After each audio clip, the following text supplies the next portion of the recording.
विश्वास वही, रफ्तार नहीं। नमस्कार, प्रभात खबर के वीडियो सेक्शन में मैं पंकज आप सभी का स्वागत करता हूं।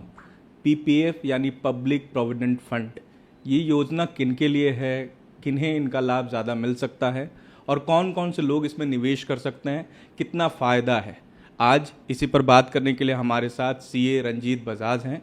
2005 से पास आउट हैं और लंबे समय से अपना फॉर्म भी चला रहे हैं। पीपीएफ में निवेश के क्या फ़ायदे हैं और कितना निवेश करना ज़रूरी है, इस संबंध में थोड़ी जानकारी पहले दर्शकों को दीजिए। पीपीएफ एक्चुअली देखा जाए सर, ये रिस्क फ्री इन्वेस्टमेंट है। Government of India, central government इसके प्रति गारंटी देती है। ये नेशनल सेविंग इंस्टीट्यूट करके है, उसके तहत होता है। 1968 में पीपीएफ स्कीम शुरू की थी गवर्नमेंट ने। सो इसमें मतलब अगर फ़ायदा देखेंगे तो रेट ऑफ इंटरेस्ट हाई रहता है, टैक्स बेनिफिट है। टैक्स बेनिफिट में भी तीनों प्रकार के टैक्स बेनिफिट हैं। जैसे जब आप इन्वेस्ट कर रहे हैं तब आपको छूट है, जब आप इंटरेस्ट कमा रहे हैं तब आपको छूट है, जब आपका मैच्योरिटी हो रहा है तब आपको छूट है। तो ये EEE की कैटेगरी में आता है। अच्छा, पीपीएफ में निवेश के लिए कैसे अकाउंट खोला जा सकता है, इसकी प्रक्रिया क्या है? सर, पहले के ज़माने में तो लोग पोस्ट ऑफिस ही एक बड़ा जरिया था, बाद में गवर्नमेंट ने इसे बैंक में भी मोबिलाइज कराया। आज की दुनिया में अपने इसको ऑफलाइन और ऑनलाइन दोनों तरीके से खोल सकते हैं। ऑनलाइन जैसे बैंक में, आप बैंक के किसी साइट में भी, गवर्नमेंट के साइट में जाके आप फॉर्म ए, इसके लिए रिकमेंड किया गया है, फॉर्म ए भरिए और विदिन ए मिनट्स अकाउंट खुल जाएंगे, जिसमें आपसे केवाईसी डॉक्यूमेंट्स और सारी चीज़ जो प्रक्रिया है, पैन, आधार मांगा जाएगा और वो आपका अकाउंट खुल जाएगा। एक से ज़्यादा पीपीएफ अकाउंट कोई एक व्यक्ति खोल सकता है क्या? सर, ये नहीं है। गवर्नमेंट ने इसमें रेस्ट्रिक्शन डाला हुआ है, क्योंकि गवर्नमेंट इसमें एक तो हाई रेट ऑफ इंटरेस्ट देती है, तो इसमें अकाउंट सिर्फ एक अलाउ। हाँ, अगर आप अपने बच्चे के लिए अगर आप खोलना चाह रहे हैं तो एज ए कस्टडियन नाम उसी बच्चे का रहेगा, अकाउंट का खुलेगा, मतलब अकाउंट एक ही खुलेगा। आप बच्चे के कस्टडियन बोल के आप उस दूसरे अकाउंट को मैनेज कर सकते हैं, बस।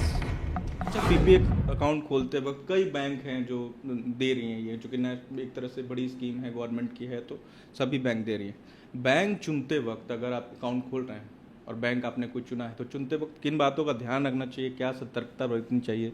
सबसे पहले तो मैं सबको बोलूँगा पीपीएफ अकाउंट खोले, बहुत ही अच्छी स्कीम है। 15 साल तक इसमें निवेश तो आप बहुत समय तक कर सकते हैं, मगर ये इसमें अगर एक बार आप पैसा डाले हैं तो 15 साल तक का इसमें लॉक इन पीरियड रहता है, तो इस चीज़ को ध्यान रखना चाहिए। तो जनरली लोग अपने लॉन्ग टर्म्स गोल, जैसे बच्चे की शादी हुई या हायर एजुकेशन बच्चे का हुआ, उस सिलसिले में पीपीएफ अकाउंट खोलते हैं।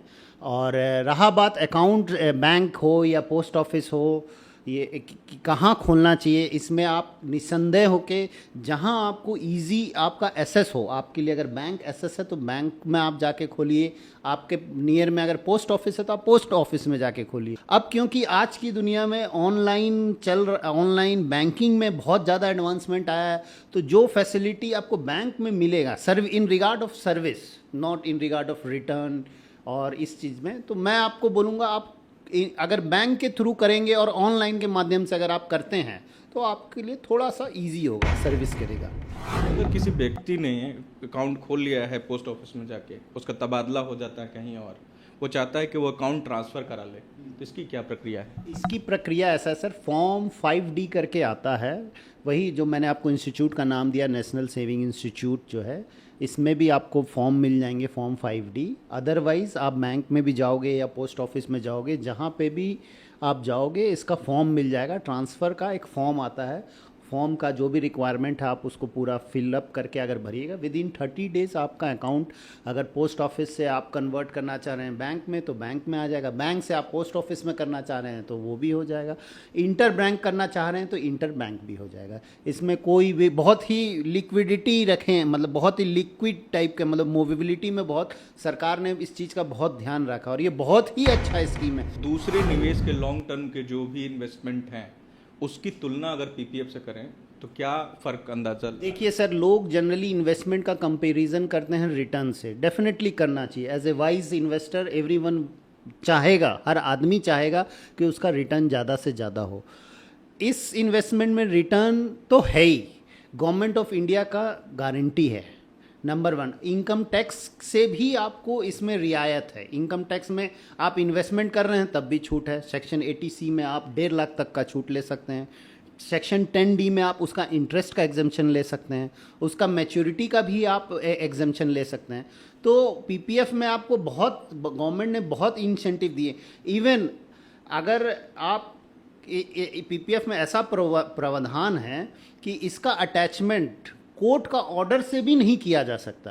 पीपीएफ ही मात्र एक ऐसा इन्वेस्टमेंट है, अगर आप दिवालिया घोषित कर दिए गए और आपके पीपीएफ अकाउंट में कुछ रुपया पड़ा हुआ है तो कोर्ट उस ऑर्डर से उस पैसे को भी जब्त नहीं कर सकती। ये एक बहुत बड़ी बात है। इसमें मगर इनकम टैक्स को एग्जेम्पशन दिया गया है। अगर आपका कोई इनकम टैक्स का कोई डिमांड रेज किया हुआ है तब वो पीपीएफ अकाउंट को वो कर सकती है।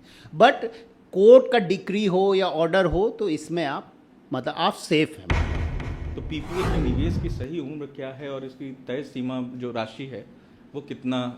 सर, इसमें मिनिमम इन्वेस्टमेंट 500 रुपया सालाना है और मैक्सिमम इन्वेस्टमेंट 1.5 लाख रुपया तक है प्रति वर्ष। नंबर 1, एज की कोई सीमा नहीं है, कोई भी आदमी इसको खोल सकता है। अगर मुझे अचानक पैसे की ज़रूरत पड़ी तो क्या पीपीएफ से मदद मिल सकती है? अगर मिल सकती है तो प्रक्रिया क्या है इसकी? सर देखिए, बेसिक इस पीपीएफ अकाउंट स्कीम का तो बेसिक ऑब्जेक्टिव है lock in period for 15 years.